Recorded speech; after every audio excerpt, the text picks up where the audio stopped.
अस्सलाम वालेकुम जी, मैं हूं अदील राजा। आप देख रहे हैं मेरा यूट्यूब चैनल। जनाब, सबसे पहले तो सुबह के वीलॉग में एक नाम मेरे से गलत हो गया। ख्याल अहमद कास्त्रो साहब का नाम मैंने ले दिया। वो मैंने कास्त्रो मून नाम करके ले दिया। वो फ़ारूक जावेद मून साहब थे, ख्याल कास्त्रो साहब नहीं। ख्याल कास्त्रो साहब ने एहतजाज बिल्कुल किया और वो सस्पेंड भी हुए बैठे हैं। तो वो माजरत, ख्याल कास्त्रो साहब से भी माजरत, नाम गलत हो गया मेरी उनसे बाद में बात भी हुई है। तो मैंने उनको भी बताया कि जी मुझे वो थोड़ी देर में एहसास हो गया था, लेकिन यूट्यूब पे वो एडिट आउट इतना छोटा सा करना, म्यूट करना बड़ा मुश्किल हो जाता है किसी किसी टाइम पे, तो वो निकल गया उस टाइम पे। तो वो करेक्शन सबसे पहले तो जनाब ज़रूरी थी करना, और उसके बाद आपसे ये रिक्वेस्ट करनी थी कि सब्सक्राइब ज़रूर कीजिएगा जनाब। चैनल को ग्रो कर रहा है, चैनल मज़ीद ग्रो करना चाहिए इसको ताकि ज़्यादा से ज़्यादा लोगों तक मेरी आवाज़ पहुंच सके। आज मैंने बात करनी है, सबसे पहले तो बड़ी हिलेरियस किस्म की गुफ्तगू है जनाब। ये ग्रॉक जो है, इलॉन मस्क का सर्च, वो जो एआई है ग्रॉक, वो यूथिया बन के जनाब टाउट साफ़ियों को तुल के रख दिया, आग लगा दी है उसने। साथ साथ ये निज़ाम कैसे बर्बाद हो रहा है। एक चीफ जस्टिस क्या इतना डरपोक हो सकता है। जमहूरियत के तमाम पिलर्स जो हैं वो किस तरीके से गिरते चले जा रहे हैं, नुमाइशी रखे हुए हैं, इस पर बात करेंगे। ये सब किस लिए किया गया? ये एक कैदी के लिए किया गया, इमरान खान के लिए किया गया। फिर उसके बाद जनाबे वाला तहरीक इंसाफ का नया एहतजाज कल क्या ऐलान होगा, इस पर मेरे पास कुछ अपडेट है, वो आपसे शेयर करेंगे। वो आपको बताएंगे कि क्या हो सकता है एहतजाज, ओरिजिनल प्लान क्या था, जो एग्रेसिव प्लान क्या था, ये कैसे प्लान करते हैं वो हम देखेंगे। लेकिन सबसे पहले जनाब हाजी ग्रॉक साहब, मैंने भी ग्रॉक से एक सवाल पूछ लिया। ग्रॉक ने बेड़ा गर्क मेरा करके रख दिया। मैंने उनको कहा जी सरकारी हाजन कौन है जिन्होंने सरकारी हज पे पैसे लिए हैं, और पाकिस्तान के जो मशहूर टाउट साफ़ी हैं वो बता दें। तो अभी तो ग्रॉक के साथ लोग लगे हुए हैं और मैसेज पे मैसेज आ रहे हैं। शुगर जो जनाब जो असल लगा है ना, वो लगा है टाउट साफ़ियों के साथ। अब इसमें पाकिस्तान का एक सहाफ़ी है जो कि बल्कि एक ही सहाफ़ी है जो साबित शुदा झूठा है। एक साहब ने सवाल डाला, मेरा ख्याल है वो शरियार बुखारी है कोई, उन्होंने सवाल डाला। तो ग्रॉक ने जवाब दिया कि पाकिस्तान में उमर चीमा को सबसे बड़ा झूठा सहाफ़ी समझा जाता है। पेशावर हाई कोर्ट ने उन्होंने 1 मिलियन रुपया जुर्माना भी किया था। अच्छा, अब ये हो रहा था, ग्रॉक पे चल रहा था, तो उमर चीमा साहब भी आ गए। उमर चीमा साहब ने को लगा कि जनाबे वाला मैं ज़रा ये बड़ा इंटेलिजेंट आदमी बन के इनसे सवालात पूछूंगा। तो वहाँ से भी उनकी मट्टी 3 दफ़ा कोई पलीद हुई है कम से कम, जो मैंने देखी है, बर्बाद करके रख दी है। उन्होंने कहा जी इस मुल्क का लोग बताओ जहाँ लोग तुम्हारा सबसे गलत इस्तेमाल करते हैं जी। उन्होंने कहा जी अमेरिका, जापान, भारत, ब्राज़ील, बरतानिया। उन्होंने कहा इसका मतलब पाकिस्तान के लोग बड़े सुलझे हुए हैं, लेकिन ये जापान का लोग। उसने फिर इसका भी जवाब दिया। उमर चीमा साहब ने 2-3 स्क्रीनशॉट शेयर किया कि जी ग्रॉक कह रहा है कि उमर चीमा बड़ा एंटी एस्टेब्लिशमेंट है, बड़ा ऐसा है, बड़ा वैसा है। किसी बंदे ने ग्रॉक से भी पूछ लिया कि ग्रॉक ये स्क्रीनशॉट है? वो कहता है नहीं मेरे नहीं, ये जाली स्क्रीनशॉट है। ठीक है। वो एक और वसीम अब्बासी नाम के साफ़ी हैं, वो भी सरकारी काम करते हैं ज़्यादा, तो जिनको मतियुल्लाह जान ने उस दिन रगड़ा लगाया था वो भी आ गए। ग्रॉक कभी सोचा था कि पाकिस्तानी तुमसे? उन्होंने कहा नहीं मैं AI हूँ। अभी उमर चीमा साहब ग्रॉक को पूछ रहे हैं कि ग्रॉक तुम्हें मिठाई भिजवानी है, एड्रेस बता दो अपना ज़रा। ये इन टाउट साफ़ियों के हालात हुए हुए हैं। आप अवामी राय को कैसे मोल्ड करेंगे, कैसे दबाएंगे, मुझे ये समझाइए ज़रा। ये जो AI को आज जो सीख रहा है, वो ग्रॉक खबरों के मामले में सबसे ज़्यादा तेज़ है। इधर ऐस कमरे जी मक्खी आ गई, अंदाज़ा करो ज़रा। तो असी AI की गला करे, मक्खी कह रही नहीं, तू मेरी पी सुन।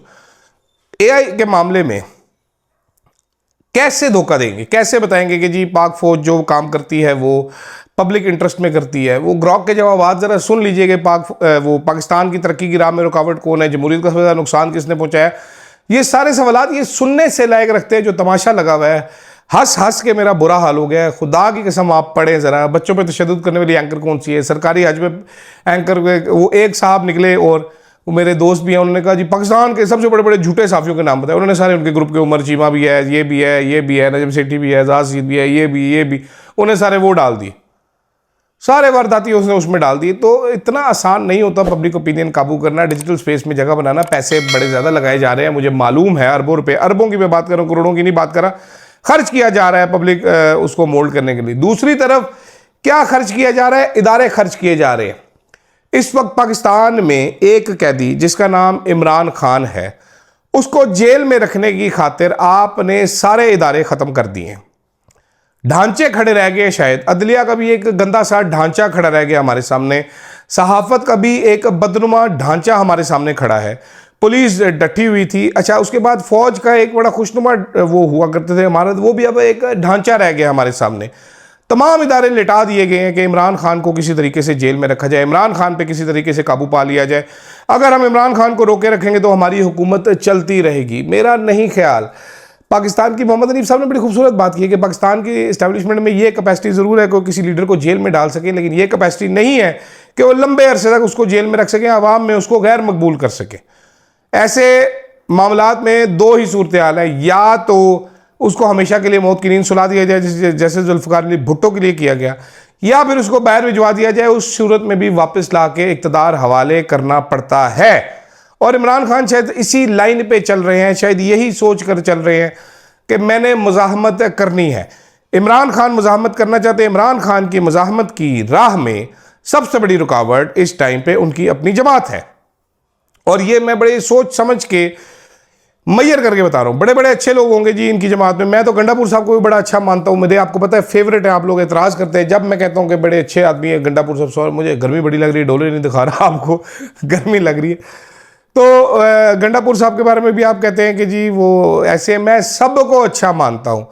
लेकिन अगर 26 नवंबर को जब गोलियां मारी गई इस्लामाबाद में, आप खड़े रहते, आप सामने खड़े रहते, ना भागते डर के मारे, तो आज आपकी इज्जत होती। ना दुम दबा कर भागते उस वक्त, तो आज ये हालात फर्क होते। आपने खुद मौका दिया, आप खुद लमलेट हुए। ठीक उसी तरीके से जिस तरह 9 मई के बाद एक एक करके प्रेस कॉन्फ्रेंसें करने आ रहे थे कि जनाब हम जेलों में जाने के लिए सियासत में नहीं, आप हुकूमत करने के लिए भी सियासत में नहीं आए जी, ये तो पार्ट ऑफ द गेम बना हुआ है इधर पाकिस्तान में, इसको तो नॉर्मलाइज किया गया है। जैसे कि सुहेल वड़ाई साहब, अब मैं पहले सहाफत की बात कर रहा था, गिर के सुहेल वड़ाई साहब कहते तशद्दुद का आईनी इख्तियार है एस्टेब्लिशमेंट के पास। नहीं है भाई, आइन तो पढ़ लो। ढेर सारी रोटी खाने वाली मशीन हो तुसी वड़ाई साहब, ना करो इस उम्र में, क्या मुंह काला करवाना है। पहले ही वो बग्गा हो गया अजीब सा।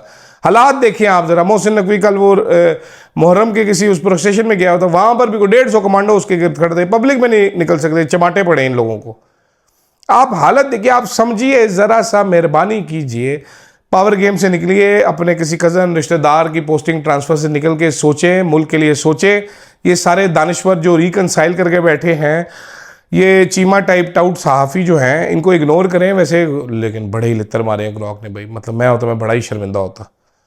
ठीक है, वो आर्टिफिशियल इंटेलिजेंस है, उसने क्या झूठ बोलना है, उसके पास तो जो फैक्ट्स है उसने वही बताते जाए ना आपको, उसी की बेस पे तजिया करके बताना है कि भाईजान ये कंफर्म है कि उमर चीमा पाकिस्तान का सबसे बड़ा झूठा साफी है, इसने झूठ बोला था, इसको जुर्माना हुआ था।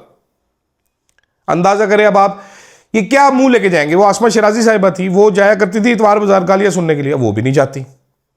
वो तलत हुसैन साहब आजकल वो सफाइयां दे रहे हैं कि मैं पीटीवी में सरकारी नौकरी नहीं कर रहा। जी बिल्कुल, आप सरकारी नौकरी नहीं कर रहे, कंसल्टेंट बने हुए, जिसके बारे में अपने दोस्तों को बताते हैं कि मैं फ्री में कर रहा हूँ, ग्राटिस कर रहा हूँ, मैं फ्री में कर रहा हूँ। अच्छा जी, मान लेते जी फ्री में कर रहे हैं आप, पीटीवी वर्ल्ड के कंसल्टेंट आपने, क्योंकि बयानिया चैनल दिए, किसके कहने पे कर रहे हैं ये भी बताइएगा ज़रूर किसी टाइम पे, वरना हम बता देंगे। मिनिस्टर ऑफ इंफॉर्मेशन के कहने पे तो कर नहीं रहे आप। आखिर में जनाब, गर्मी बड़ी है, वीलॉग छोटा ज़्यादा अच्छा होता है, मुझे लोग कहते हैं। निक्की जी हाँ, जितना वीलॉग। कल जनाब 10 मुहर्रम गुजर गया है, तहरीक इंसाफ के एहतजाज का वक्त हो गया है शुरू। क्या प्लान है? मैंने एक पंजाब के बंदे से पूछा है, एक मैंने केपी के बंदे से पूछा, और मैंने तगड़े लोगों से पूछा तहरीक इंसाफ के। तो पंजाब के बंदे ने मुझे जवाब दिया कि अभी तक ऑफिशियली मेरे पास कोई प्लान नहीं है, मैंने कुछ प्लान बनाए हुए हैं, तो वो मैं सुबह आपसे बात कर सकता हूँ फ़ोन पे, अभी ज़रा थोड़ा टाइम दे दीजिए, क्या पता रात तक कोई ऑफिशियल चीज़ आए। तो एज ऑफ नाउ जब आप ये वीलॉग देख रहे हैं, तहरीक इंसाफ के लीडरान को कोई प्लान नहीं पता। वर्कर्स को कैसे मोबिलाइज करना है, क्या वर्कर्स को पता है? मेरा ख्याल है अभी लीडरों को क्लियर नहीं है, तो वर्कर्स को भी कुछ नहीं पता। ये हालात है तहरीक इंसाफ के। आई हैव ज़ीरो आइडिया कि ये क्या चाह रहे हैं। किसी ना किसी सतह पर मुझे शक हो रहा है कि वो बातचीत कर रहे हैं आजकल ये लोग, और वो शक मुझे क्यों पड़ता है? वो शक मुझे पड़ता है कि सऊदी सफ़ीर ने एक बड़ी अजीब सी हरकत की। वो अमेरिका का विजिट हुआ, उसके बाद सऊदी सफ़ीर साहब शहबाज शरीफ साहब से मिले, इसके बाद वो असद कैसर साहब से मिले। इमरान खान ने डेजिग्नेट जो किया हुआ है वो है बैरिस्टर गौहर साहब, अक्सर मिलते भी वो हैं रऊफ हुसैन साहब, ये मिलते हैं, लेकिन वो असद कैसर के पास साथ 1-on-1 मिले। तो कुछ खबर है कि कुछ बातचीत चल रही है, कंफर्म अभी नहीं है। सुबह आपको मज़ीद इस बारे में अपडेट्स काफ़ी अच्छी दे सकूँगा, लेकिन फ़िलहाल अभी तक तो यहाँ तक बात रुकी है। तो आगे देखते हैं जनाब हमारे जो इदारे हैं वो क्या सोचते हैं, मुल्क को कैसे चलाना है, या वो सिर्फ पब्लिक इंटरेस्ट में यही सोच रहे हैं कि अपने इक़्तिदार को दुआम कैसे दुआम होता है, दाम होता है, तवालत कैसे बख्शनी है, किस किस को फारिग करना है, अगली बार किसको मारना है। मरीम नवाज शरीफ साहिब को मशवरा दिया था मैंने, उन्होंने नहीं माना। आज देखें वीडियोज़ आ रही हैं कि जी मुहर्रम में इन्होंने न्याज दी, चावलों में ना छोले थे, बोटी तो निकली नहीं, मर्चे भी तेज़ थे। फजूल दरख्वास्त मेरी यही है कि मेहरबानी करके हमारे शनाख्ती कार्डों पे अपनी फ़ोटो लगाने का ऑर्डर ना कर दीजिएगा जनाबे वाला। कोई पता नहीं नादरा के जो जनरल साहब है वो भागे जाएंगे जी फ़ोटो लाओ देते, मरियम दी फ़ोटो लाओ, हर शनाख्ती कार्ड देते। तो कुछ भी आप कर सकती है, लेकिन रहम कीजिएगा माय लॉर्ड, प्लीज़ रहम कीजिएगा यार। वो मैंने या अफरीदी भी बात करनी थी, लेकिन वक्त ही है, क्या कोई बात करने के लोग हैं ये वो लोग हैं जो तारीख में सीधे खड़े नहीं हो सके। ग्रॉक से किसी ने ये भी पूछा कि किसने ज़्यादा नुकसान पहुंचाया अदलिया को, काजी ने, स्याह चेहरा काजी ने, या हाजी अमीनुद्दीन ने। ग्रॉक ने बताया कि देखें जी दोनों ने इक्वल नुकसान पहुंचाया एक दूसरे के। अमीनुद्दीन साहब काजी के नक्शे कदम पे चल रहे हैं, लेकिन काजी चीफ जस्टिस है तो उसका किरदार बड़ा है, उसका गुनाह बड़ा है, उसने ज़्यादा नुकसान पहुंचाया। ग्रॉक ही मेरा ख्याल है ज़रा ज़्यादा सच बोल सकता है इस टाइम पे। तो सारे सवालात ग्रॉक से पूछ के ना वो ही ट्वीट कर देने चाहिए कि पा ग्रॉक सानू दस सच्चाई की है, पाकिस्तान जंग हारिया सी है जितया सी। ग्रॉक से पूछते हैं सारी बातें, आपको रिप्लाईज अगली बार बताता हूँ। ग्रॉक से कुछ अहम चीज़ें पूछ के ज़रा। ग्रॉक का आजकल 3.0 आ चुका है, बल्कि 3.2 आ रहा है, अब 3.0 तो पहले से ही है मेरे पास। तो देखते हैं कि ग्रॉक क्या क्या बताता है। खैर, पसंद आया हो तो लाइक ज़रूर कीजिएगा, शेयर सब्सक्राइब कीजिएगा। मुझे सबसे इंटरेस्ट होता है आपका फीडबैक पढ़ने पे, जब आप बताते हैं कि जी क्या गलती है क्या था कि मैं वो सुधारता रहूं। वैसे तो मैं परफेक्ट ही हूँ अपनी नज़र में, लेकिन फिर भी ज़रूर बताइएगा। फ़िलहाल के लिए इतना इजाज़त दीजिएगा। अल्लाह हाफ़िज़।